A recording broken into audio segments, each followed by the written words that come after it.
Okay, remember, to generate power on your backhand, you have to learn how to rotate the shoulders and use the hitting shoulder as the hinge. Now remember, from the ready position, we get to this position here. Now many players, once they get here, just fire the muscles forward. Now it's tough, remember, because once you get to this point, the racket has come to a dead stop. And now you're trying to fire it forward, and that's tough to do.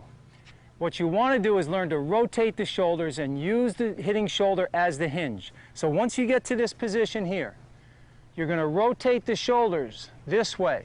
Now notice how the racket comes into view behind my back. Can you see that racket coming into view there? And that's the rotating of the shoulders, okay? But I'm using my hitting shoulder as the hinge. When I pull that racket back, it's from the shoulder. I'm not using my elbow or my wrist.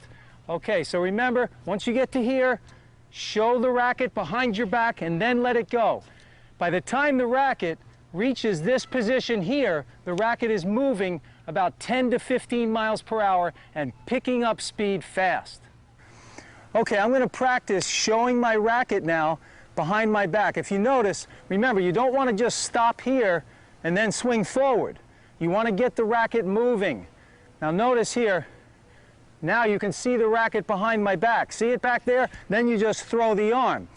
Now remember, when you practice this, you don't want to go, hey, there's the racket, stop, and then swing, because you're defeating the purpose.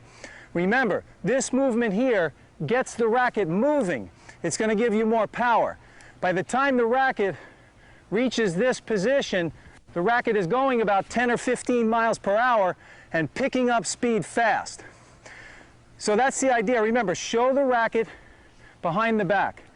And when you do this, you have to pull the racket back from your shoulder. That's crucial.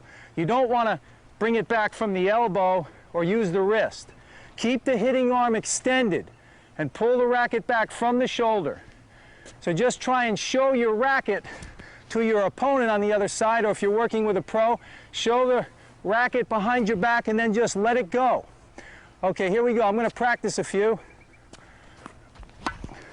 I'm just trying to show the racket behind my back here. Notice the hitting arm is extended, rotating at the shoulder as the racket comes into view behind my back.